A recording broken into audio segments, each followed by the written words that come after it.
area like I am part of the cloud track. So, so please check that out. And now let's talk about the panel today. So as I said, this is a really, really great honor for me to introduce you to amazing panelists. So first we have Brandi. Brandi is passionate about connecting people and opportunity through sharing knowledge, coaching experts in instruction and networking. She's a senior content manager at LinkedIn, and she would be sharing with us how you can start with LinkedIn Learning, how you can create content there. And I will let her introduce in a second by herself also. Second, we have Adrienne. Adrienne is a senior developer advocate for MongoDB. She is also a Filipino software engineer, speaker, and author of the book Coding for Kids, Python, and a LinkedIn instructor who specializes in Azure and cloud development. So welcome, ladies. Welcome, Brandi. Welcome, Adrienne. Thanks you so you. much. So let's start with a question for both of you, just to set everybody aside. So I did an introduction for both of you. Maybe you can quickly introduce yourself and start with a fun fact about yourself. Sure. So my name is Brandi Shailer, and I am working on the LinkedIn team as part of our learning organization. And so I work focused on tech content, specifically cloud development. I have a little over a decade of experience doing various forms of technical publishing, so everything from working with authors on books to doing courses, and thrilled to be here and share and answer questions today. Fun fact about myself, I will go with something vulnerable. I just started an inner MBA program with NYU last week, which I am thrilled about. Did an 8-hour, felt like 8 days, orientation on Saturday. And they let us know that the first thing we're going to do is get really thoughtful about mindfulness and meditation practice, which scares me to death. So any of you who are really good at that, I welcome all of your good vibes in my direction, because that is going to be a new opportunity for my analytical brain. Awesome, and good luck with that. So Adrienne, could you introduce yourself and give us a fun fact about you? Sure. So I'm Adrienne Tacke.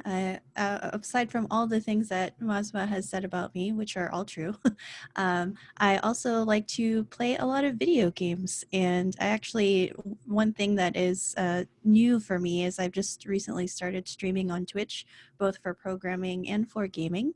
But that's not the fun fact. The fun fact about me is that I probably spend at least like 25% of my paycheck on desserts. So I absolutely love all things sweets. You'll see it in my courses even. I really try to put dessert examples in wherever I can. And yeah, that's about me. I think we'll answer more in the later questions.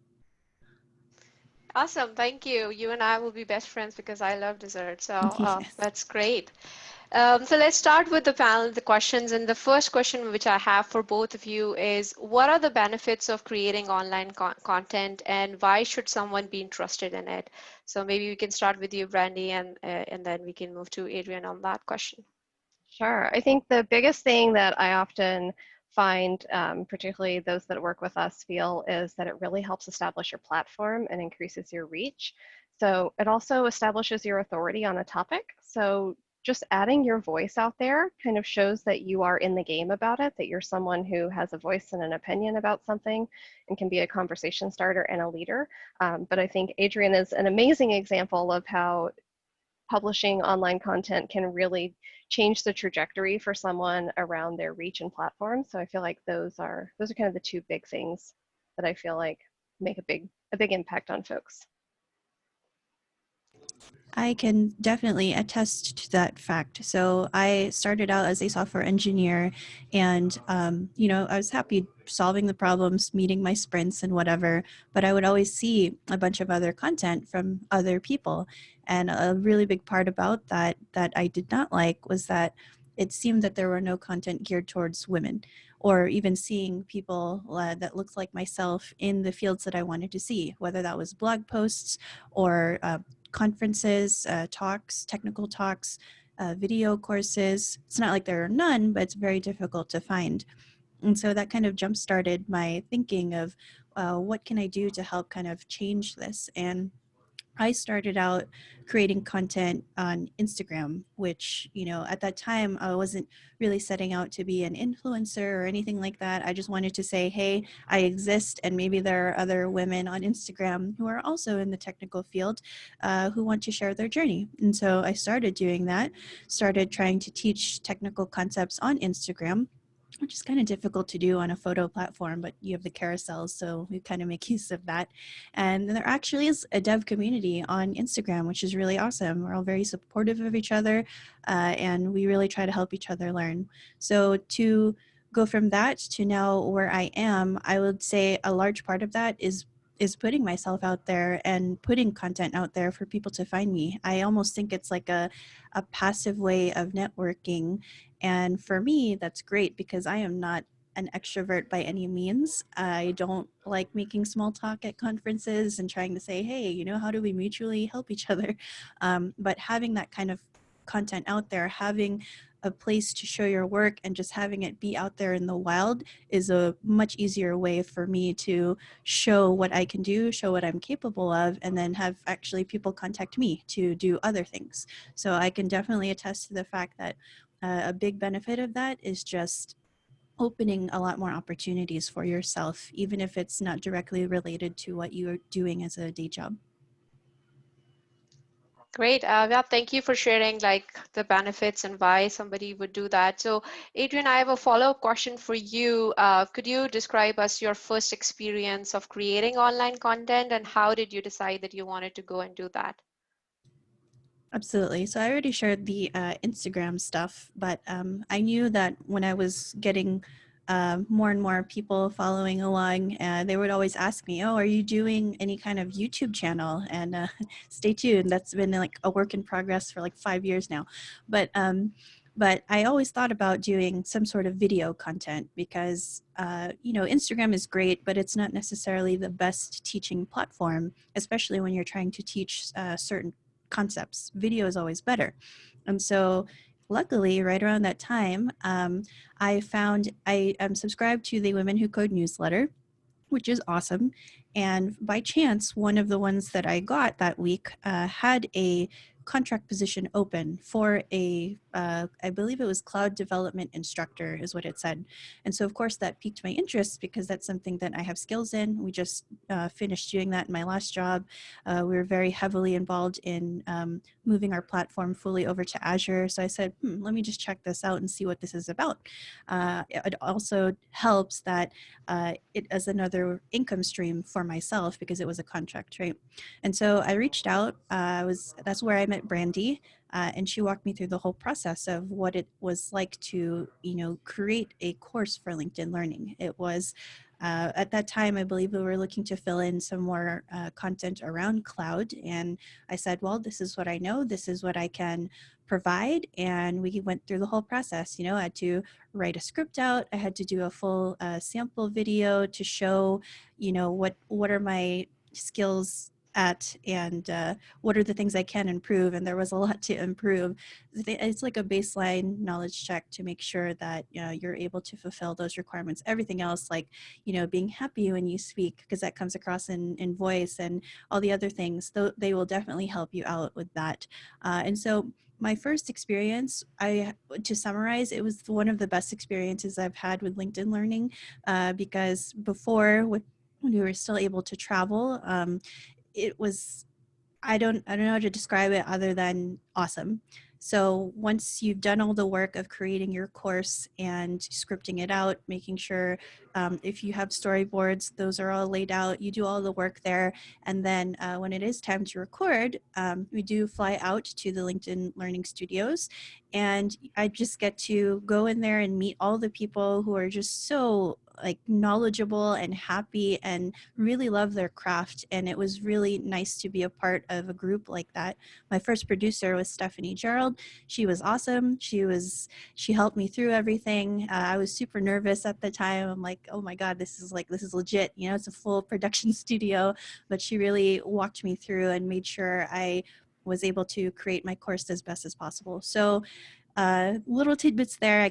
I'm happy to go into it more, but it was definitely an awesome experience for me, and I highly encourage it for anybody else. Thank you, Adrienne, for sharing that experience, especially going into the studio and recording your very first LinkedIn Learning course. So I have a question for both of you. So maybe we can start with Brandi on this one. What are the different ways people can actually create content? And then do you need any kind of special skills if they want to create content? Let's say I want to do that tomorrow. What are the skills that are needed for me to get started on this? Yeah, for sure. So I think, you know, Adrienne offered some awesome ideas around something as simple as posting on Instagram or putting something out there, writing a post on a social platform, putting an article together on LinkedIn, blogging. All of those are really easier, I guess, lower commitment sort of ways to start by getting your name out there. Certainly, some folks like going down the avenue of writing a book, which I'm sure Adrienne can also tell you more about. That tends to be a pretty long and arduous process for a lot of things. So you're looking at a commitment of a year versus sitting down for an afternoon to write something online.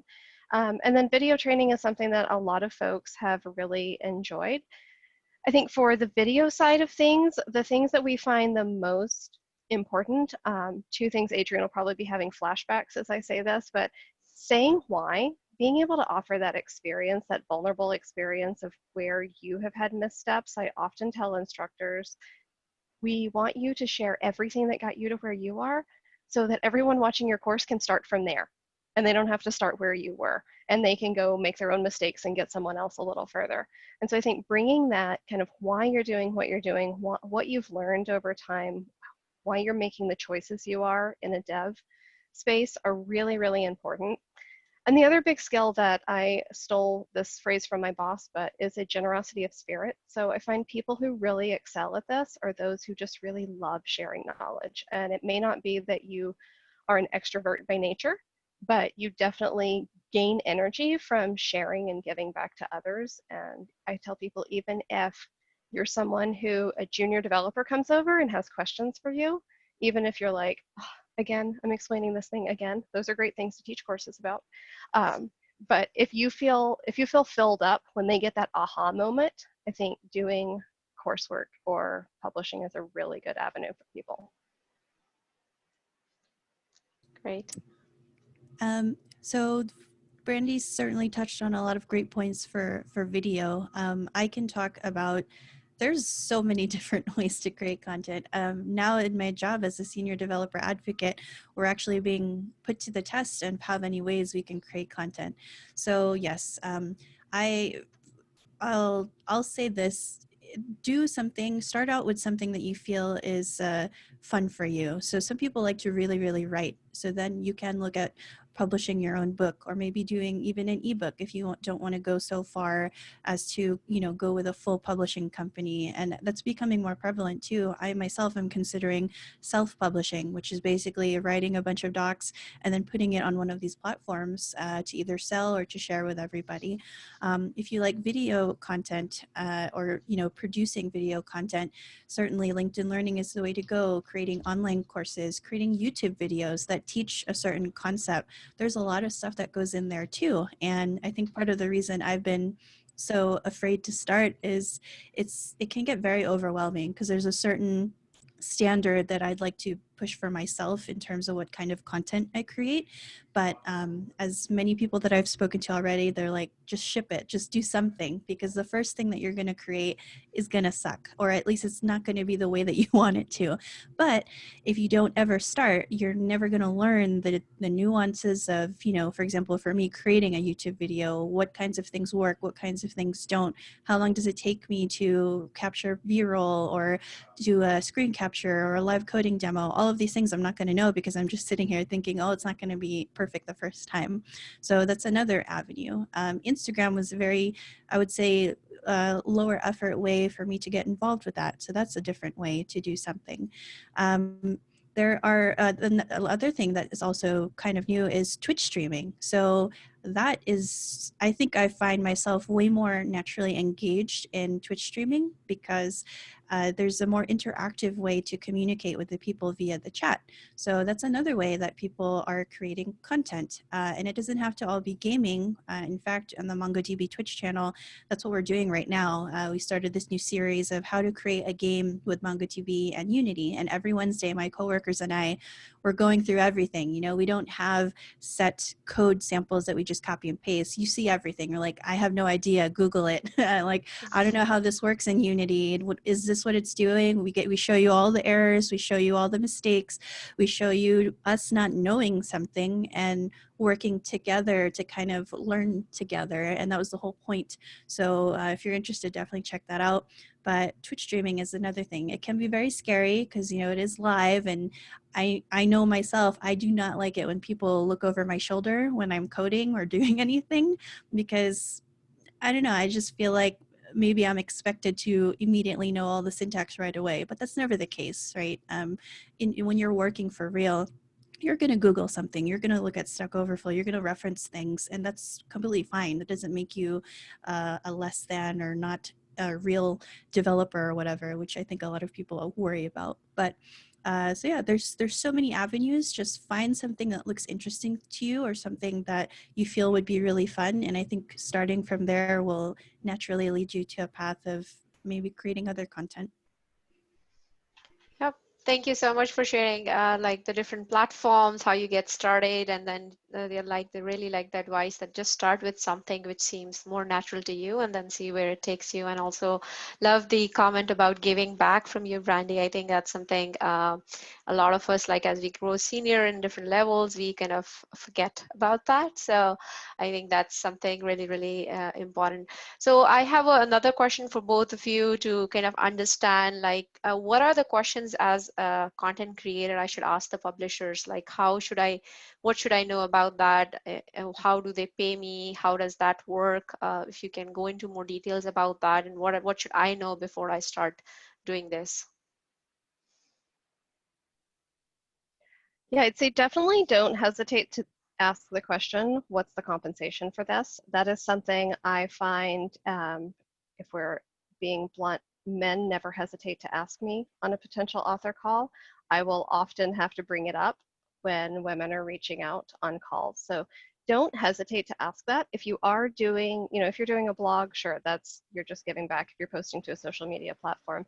But if you're doing something for a for-profit service, you should be getting compensated for that work. So that's one of my first pieces of advice, is just don't be shy about asking, what do the benefits of this look like?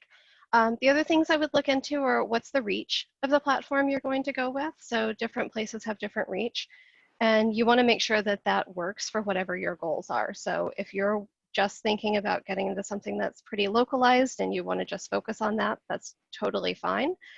There are other things where you might get a more global reach and a more diverse audience. And so just think about what those things that feel important to you, what's going to make you feel like giving back was really a top-notch experience for you and that you feel really fulfilled by, and make sure that they can deliver on that. I'd say the other big difference in some platforms is what's my responsibility and what's your responsibility.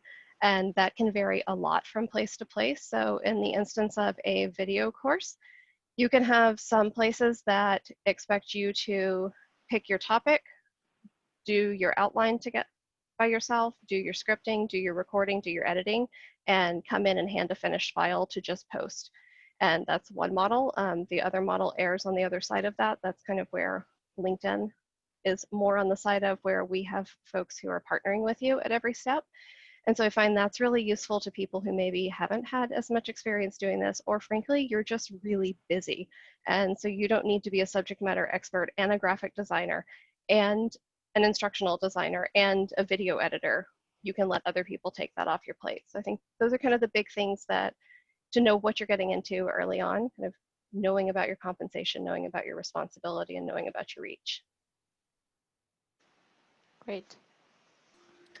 I mean, I could only echo everything that Brandi has said.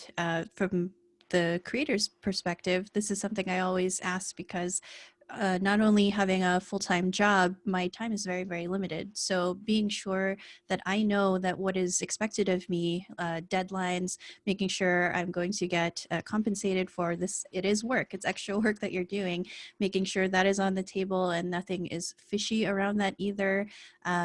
Just making sure everything that you're doing, the time that you're dedicating to it is fairly compensated, both in monetary value and as well as flexibility. So Brandi knows this. With this, I just finished up my third course, but it was definitely very difficult for me to kind of, when we planned this, I said, yes, yeah, in like these few weeks in August, I'm going to be able to dedicate 10 hours a week to this course that I'm doing.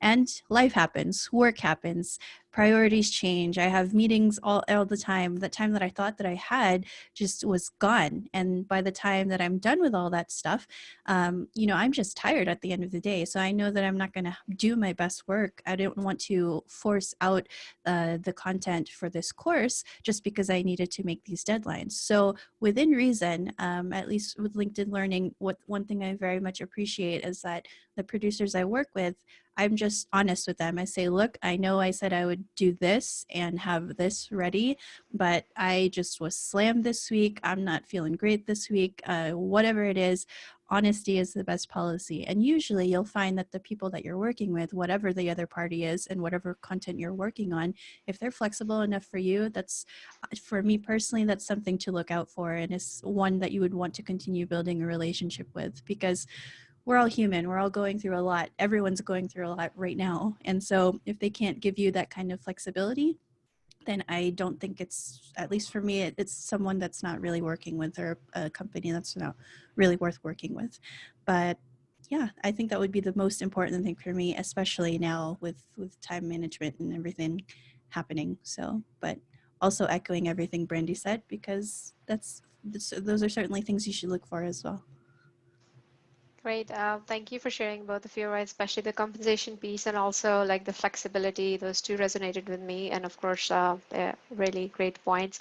So Adrienne, I have the next question for you. You're author of a book also, which is the Coding for Kids Python. So, and you're LinkedIn Learning instructor as well. So the question I have is in general about different platforms and all. What are like the top 2 or 3 do's and don'ts of creating content, and what should we know about even before jumping in?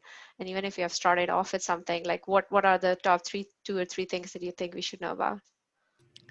So thinking back on my book, this definitely goes across anything that you're doing, especially in tech. A do for me is I always try to bring it to the perspective of someone with no background whatsoever.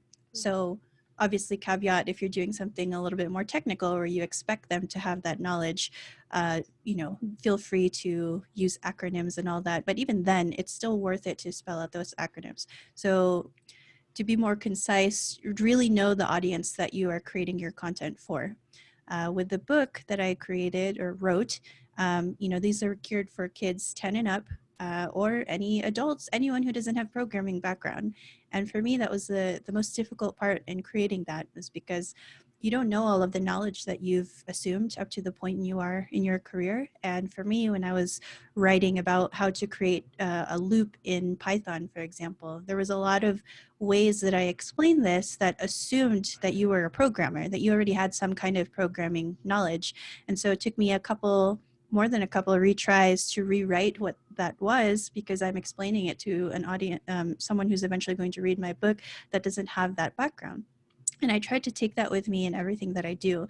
With the LinkedIn Learning course, again, I focused on the target audience, which was, what did I need when I was a junior .NET developer, and what were all the gaps that were missing for me that I want to now fill?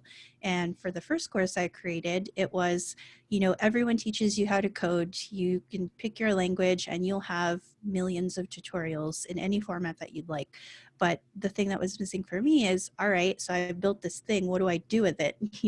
It's sitting locally on my computer. How do I deploy that? What is creating a production environment. Like, how do you set up proper source control for that? How do you set up automated CI/CD, continuous integration, continuous deployment pipelines, so that every time you do push new code to your repositories, it automatically does that for you? Because, you know, that's the standard nowadays. Nobody taught me that, and there was no cohesive place that showed you how to do one thing after the other and bring it from code to deployment. And so that's the course that I created, because nobody else put those topics together.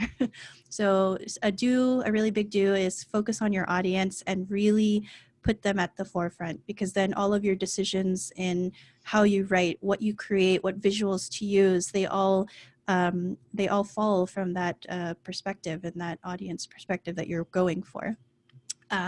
So along those lines, a don't would be, don't try to force it when you're not feeling it, whether that's if you have a deadline. Even if you have a deadline, that's where the flexibility comes in. For the book, this was a little different because I was on a contract, but this also is the reason why I'm considering self-publishing and maybe not working with the publisher. But this particular publisher that I worked with was not very flexible, and I had to write this book within the span of 3 months while doing a full-time job. That was not the best 3 months for me at all. I would be completely tired from work, and I knew I had a deadline at the end of this week, aside from all my work deadlines. And so I would probably stay up more than a few nights a week just to make it work, just to get those deadlines out. And I would see when the editor would return some of my drafts for those chapters, there were a lot of really silly mistakes, things that didn't sound right, because I was writing at like 2 a.m, just trying to crank something out there. So if there's anything I could say is try not to put yourself in that position. And if you are doing something on the side and just you're tired, something's not working, something's not clicking, it really does help to just say, I'm putting this away for now, I'm going to sleep, and I'm going to come back to it with fresh eyes. I know you've heard that before. It works with creating content as well, because when you're so tired and not doing it, you're not going to see it through a fresh lens and an alert mind. So yeah, those will probably be my top 2 do's and don'ts. Awesome. Yeah, thank you for sharing that. So switching gears to Brandi and LinkedIn. So I have a question for you, and if you can tell us, like, how would somebody get started with LinkedIn learning, and what are the steps they have to do to actually get started on that? Yeah, so as Adrienne mentioned earlier, from time to time, we love partnering with Women Who Code to put up some job ads. So we just did a big round of that. So you can always keep your eyes peeled for that when we have a lot of openings across several topics. But generally, how does it start? It just starts with a conversation. So we have content managers like myself across various verticals throughout business, creative, and technology topics across the platform. And each of our jobs is to find the right instructor to publish the right course at the right time. And we're using everything from our LinkedIn data to market signals to conversations with industry experts and looking at competitive stuff to figure out what that is. And so it's really just opening the conversation to say, I'm interested in seeing what we could do together.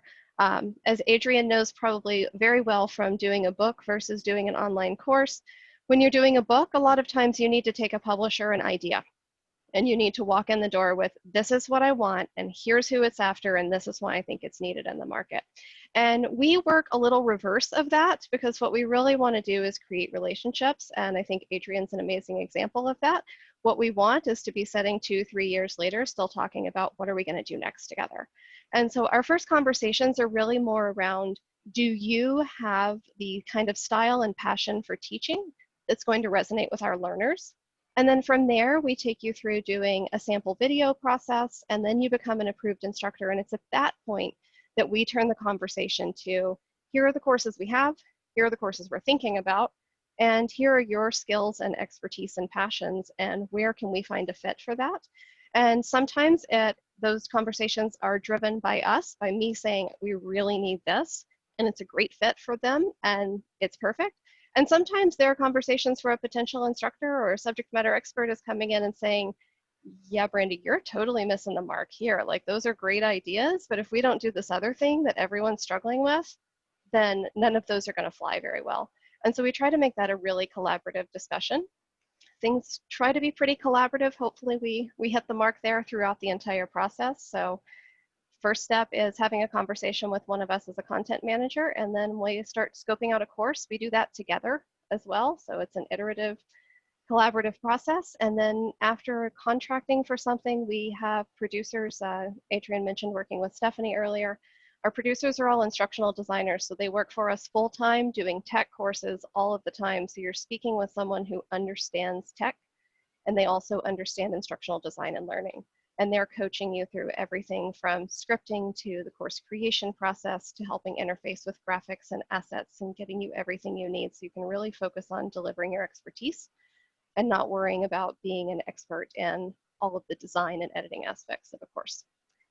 So long answer short to say that particularly for cloud concepts, if you are interested in something, just a direct ping to me. You can certainly always connect with me on LinkedIn or my email address. I'm sure we can share out, but it's just bshailer@linkedin.com. And first step would just be a conversation, no commitment.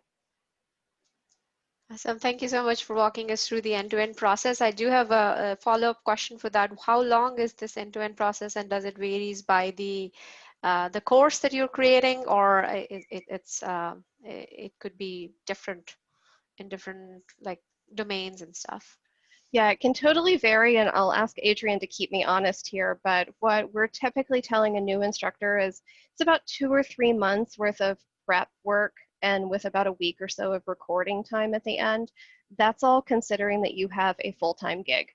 So that is not considering that you are going to take 3 weeks off of work and you're just really going to buckle down and knock out this course together.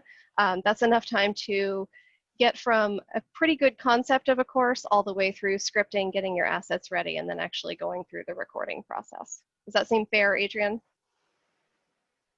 Yep, totally. Great. Okay, so I think switching gears towards the other side, so if somebody doesn't want to be a trainer, but they want to know more about the learning platform, especially the LinkedIn learning platform, what it is and how do you actually access great courses such as Adrienne's LinkedIn course. So how do you get started with that, and how do you actually get access to that? Yeah, totally. We love having new learners on the platform. So if you are a LinkedIn Premium subscriber already, then you actually have access to LinkedIn Learning, which is something that not everyone always knows is a benefit of their premium membership. So you can find learning through the little waffle tag, or you can go to linkedin.com/learning, and that will get you right on the learning platform. There are, I think we are topping around 16,500 courses live on the platform right now across business, creative, and tech. And those are in 9 languages worldwide. So there's definitely something there for everyone. I always joke with my developer instructors that back in the days before GDPR, when you could kind of see like what people are interested in, that developers also love photography and guitar playing were also courses that they are really interested in. So there's all kinds of great stuff from tech, but also business skills, networking, coaching, all kinds of that. And then we are delighted to actually be offering a 3-month subscription of premium through Women Who Code for this event as well. Yes. So we'll switch gears to the audience questions right now, and then we'll definitely talk about the premium, the offer that we have here for everyone who's attending. So I'm just going through some chat questions. So I think one of the questions we have here is a question for you, Adrienne. How do you get started with your audience on Twitch? So what's the starting point for that, and how do you get started with that? So for me, I've always been a lurker. I've always watched Twitch and watch other people play games or code. And for me, it's consistency. That's probably the most important thing in anything that you're creating online, YouTube, Twitch. So for Twitch, I just started streaming every Friday. Recently, just the new game Fall Guys. I don't know if you've heard of that game, but it's a silly game where if you've ever seen Takeshi's Castle or Wipeout, basically humans dressed up in ridiculous costumes and they have to finish obstacle courses, but they bump into each other, they fall off hilariously. It's a great little silly game. And so I've just been playing that and just being consistent. I think the more difficult part comes in the beginning because, Twitch is very interactive. You want chat. And as you have more people following, chat naturally becomes more engaging. You are not so silent all the time. But in the beginning, when you have nobody watching you, it's kind of hard to force yourself to talk. But it's almost like a catch-22, right? If someone comes into your stream and sees if they want to listen to you, but you're just kind of silent. I mean, some people will like that. Some people just like watching the game, but most like to interact with the streamer. And so if you're just kind of silent there, not saying anything, they're probably going to bounce out and find someone else who's a little bit more engaging. So for me, that was either having, just really talking about what's happening in the game, whether that's me falling, I'm like, oh no, I'm not gonna make it, and it seems a little silly at first because I feel like I'm talking to myself, but it works. After you start streaming for a while, you'll see people catch you and say, oh no, and they'll either cheer you on or they'll go, oh no, you were so close, and all that stuff. So that's it's just consistency, continuing to be there. It's the same with the MongoDB Twitch stream. I made it a point with my teammates to say we need to stream every Wednesday, because the more that we do it, the more predictable our series will be, and the more people have something to look forward to. Just like your favorite show, it's going to come out every Friday, you're looking forward to it, you see what's happening next. It's the same with Twitch. So whatever it is that you do, try to find a time that you think you'll be able to stick to, and then stick to it. And if you're patient and continue to do it, it should work out in the long run. Great, thank you. So the other question I'm seeing in the chat is, how much do you really have to know in order to share? How do you authentically share as a newbie? So maybe either of you can take that. I mean, I will say you don't have to know as much as you think you should know. Whether that's a conference, I'll talk about my experience as a conference talk. So last year, I had a goal for myself to speak at one tech conference, and me being the person I am, I'm like, oh, these probably have like 50 years experience. They're seasoned veterans, and you have to have a PhD to be up there. That's not the case. I applied to talk about JavaScript array methods, and I talked about it within the context of desserts. And if you Google any of that, there are thousands of blog posts. There's even other conference talks that talk about the same methods, but nobody is going to explain it the way that you do. And that was something that very much resonated with me, because that's what held me back initially. I'm like, there's so many out there. Why would they want to hear something again? It's not coming from the way that I did it. Nobody else has done it with a dessert explanation. Nobody's going to do it with my bad jokes and charisma, So everybody tells it in their own way. Everybody writes about it in their own way. And another thing that helped for me is that even when your own research, when you're trying to learn something and you're Googling, you find some YouTube videos, you find a LinkedIn course, multiple instructors, you find blog posts, you usually continue searching until you find one that resonates with you. So that that alone should convince you to say, even though all these people have created content around the same topic, not everyone's style is going to make sense to you or resonate with you. And so in the same fashion, when you create your own content, just think about that. There are people who are going to resonate with the way you write things, the way you explain things, and the way you infuse your humor or not. Those are the things that have made it clear to me that no matter what it is you think that's too simple or has been done before, it's not been done by you. So that's the most important part to remember. So Brandi, do you want to add anything to that? Yeah, I think that's a fantastic perspective. I would totally echo that. And I think the only thing I usually tell folks when they think, like, what could I do a course on, is what are people asking you questions about?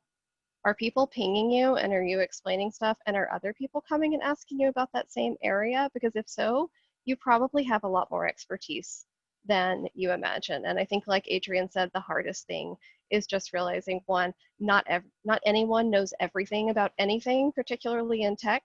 And so don't feel that you have to have, 10 years of experience in something that's only been out for 7 years in the first place.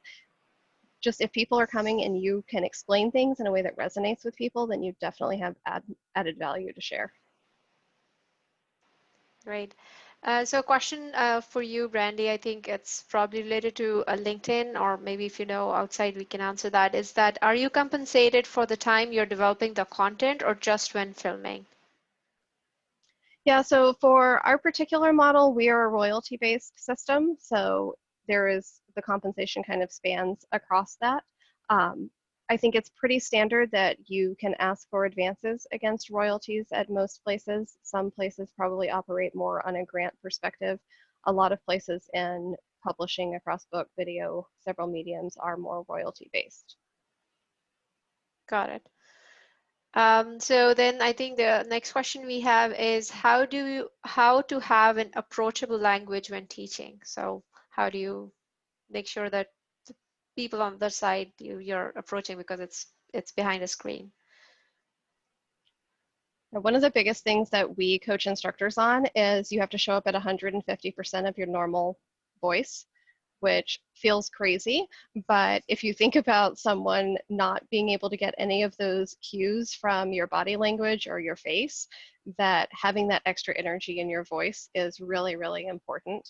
Um, Authentically, just like Adrienne said, if you've got corny jokes, like just let it be. Just be who you are, because you are going to resonate with people. There will always be people who are like, yeah, maybe this isn't for me. And then equally or more, you're going to have a lot more people who are like, finally, someone who gets how to teach me this topic. I think one of my favorite things is having our instructional designers. That's something that people actually get coached on. So how to show up authentically. There are a lot of people that are great during a call or you're having a phone conversation and then they start pressing record and everything goes robotic just because people get really scared. And I think our producers are incredible at just working through those nerves for you. They've had Adrienne and I both on live action stages where I think you've got all these lights and everything coming at you and it's very easy to be like, okay, I don't know what I'm doing anymore. And they just are masters of their craft at getting you to relax. So I think, if you're working with the right people, it's pretty easy to show up authentically. Yeah, I will echo that. I remember the first course I did, it was I mostly screen capture, so you don't see my face, you just see what I'm doing on screen. And Stephanie would always tell me after my take, she's like, "That was great. Now let's do it again, but smile while you're just talking or saying your script." And it makes a world of a difference because, like Brandi said, you can see me right now, or mostly through Zoom, you can see how I may be looking at you, if I'm like nervous, if I'm smiling, all of those cues, as Brandi mentioned, you miss out on if you don't show your face in the content that you're creating. So with that, you have to keep that in mind and try to understand that it is going to be more engaging when you bring that out of yourself. The other thing I would add to this is back to my book, where I had to write it for a specific audience and basically write it in a very approachable way. What definitely helped is having your target audience actually read a few of your drafts if you're able to do so. So in that case, of course, I had the publisher was able to get two people. I had a technical reviewer to make sure all my code samples were working, and I had I guess a regular copy editor or editor, and it worked out because she had two children, ages 10 and 12, who, hey, perfect for, that was the target audience for my book. So she would actually have them go through my book, read it, and take their feedback, and they'll go, oh, this is too easy, or oh, I don't understand what's happening here, or oh, they got too bored by like this third paragraph. All of that feedback is very invaluable. So if you have the opportunity, try to find people that you're targeting and have them ask for feedback on some of your first drafts, and you'll be happy to get that before you fully publish it out into the world. Great. I think I had some great feedback or response to that. So do you have one other question in the chat? It says that how do you get over that this content exists and coming up with a new angle? And how do you pick content and amount of context you give on a topic? So how do you figure out what needs to be in that course and the details about that? Yeah, I'd say for publishing with us directly on LinkedIn Learning, that is a lot of our collaboration model is helping you figure those things out. So on our platform, we focus on making sure that the right instructor is teaching the right course. So that means Adrienne has a course on the basics of Azure. So she does Azure Essential Training. So we're not going to bring in 8 other people to teach Azure Essential Training. And that's because I've worked with Adrienne on crafting that course. We've put production resources into making sure that we believe that course is really going to hit the mark for the learners that it is targeted at. Now, that said, there are more advanced learners. There are people who are more in their beginner journey, maybe who have never coded before. And so we're really trying to provide those insights by looking at our own library and our competition to know what's missing, what are the gaps that someone can fill, so that when you are making this commitment of time to put all your resources and energy into putting a course together, you know that it's really going to fill a gap in the market. Adrienne can probably speak to how you decide that on other platforms, but that's kind of how we work for our internal purposes. Totally. I'll echo what I mentioned earlier, which I think still applies to this question, and that's no one's going to explain things or create content the way that you do. So as a different example, one of the talks that I had, I like to try to infuse like Filipino culture into them. And so one of them was a technical talk about different kinds of coding patterns for Azure Durable Functions. And already alone saying that, I'm like, that's so dry. But the way that I wrote that talk was each of the patterns, I tried to apply it to some kind of Filipino thing. So for example, there's a pattern that's called a function chaining pattern. And I likened that to how we make these things called lumpia, which are like Filipino egg rolls. So each step in creating lumpia, from like mixing the meat, putting it on the wrapper, rolling it up, putting a little bit of egg wash on there, rolling it, frying it, each of those steps, you do them in a sequence, and each of them, each step produces something that will then be used by the next step. So for me, I think that's a much more enjoyable, much more approachable way to understand that pattern rather than just showing some code and saying this is what it is. So obviously I did show the code as well, but even in my code was centered around like roll the lumpia, put the egg wash function. So in that way, again, I can't say this enough, the things that you'd like to talk about and the way that you want to explain them, I guarantee you it's not as much as you think. And so even though the content is there, it's not going to be the way that you present it. So just really keep that in mind, and I guarantee you that there will be people who appreciate that. I've had several people come up to me and say, oh my gosh, I would never expect to see Filipino food in a technical conference, but that made their whole day, and that's what they remember. That's something that sticks out because it is so different. So with that said, I think that's one of the reasons I enjoy creating things the way that I like to create them, with my little bits of my personality in it. It just makes it stand out.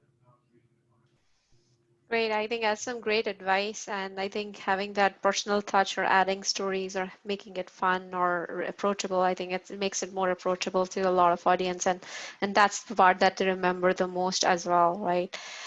So there's one other question on the chat which says that, is formal teaching experience necessary for a course? Yeah, absolutely not. So I consider teaching experience, has someone rolled up to your desk and asked you for help? You're teaching. Has someone written you an email and said, I am stuck on this code, can you help me figure out what's going on? You're totally teaching. Every time you do a code review, you're helping teach your colleagues. A lot of the work that we do, I try to reinforce with instructors, we are not looking for that I'm standing in front of a lecture hall of 1,000 people and trying to talk at you. You really do want to make it feel like that warm experience of I'm coaching and working through this with you. And so that comes a lot more from those genuine human experiences you've had coaching other people, helping them through their career, helping them deal with their code problems, than it does having any formal training around it. Great. I'm just going through the chat and the Q&A here. I think we have gone through everything. I do have one person who has raised their hand. If you could just put your question in the chat or in the Q&A, we can take from there.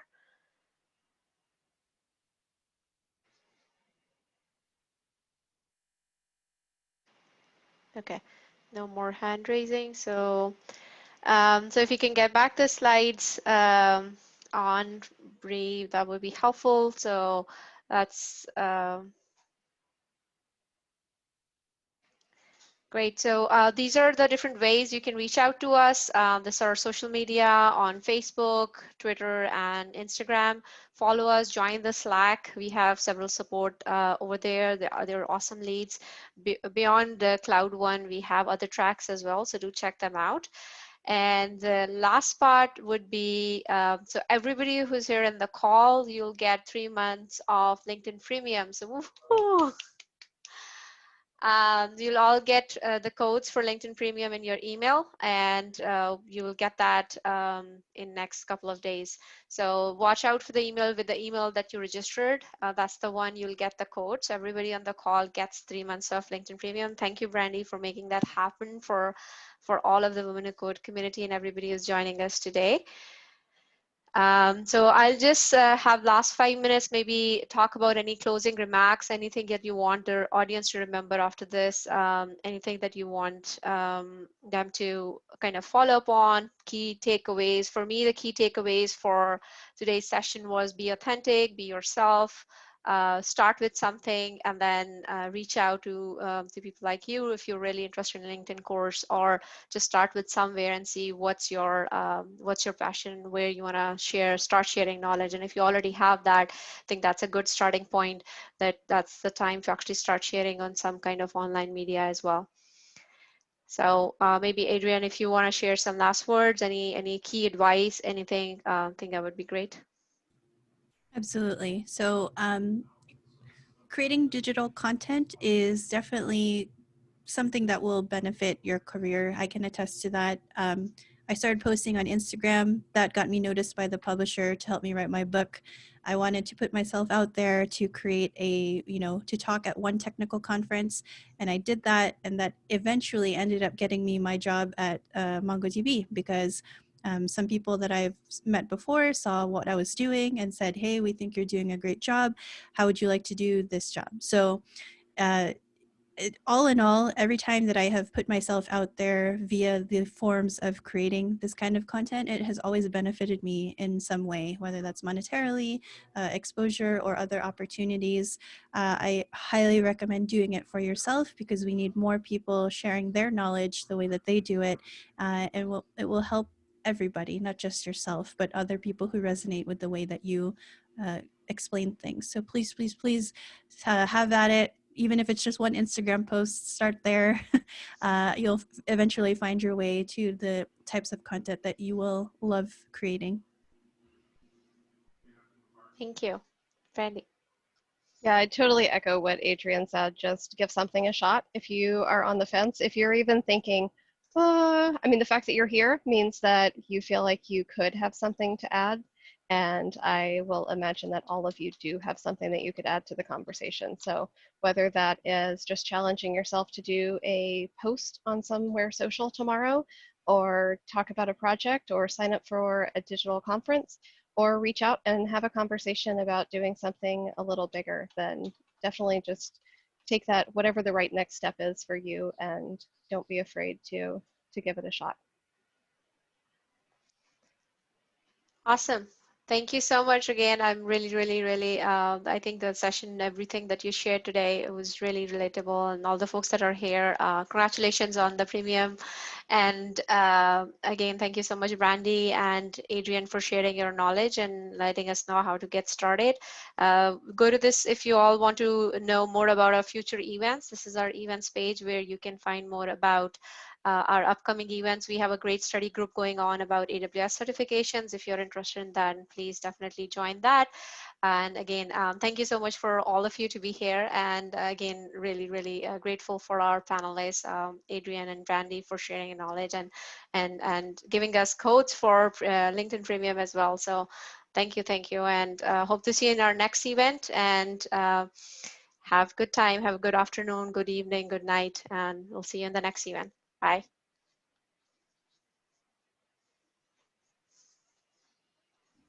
Thank you, ladies. That was fabulous. Lots of great insights shared.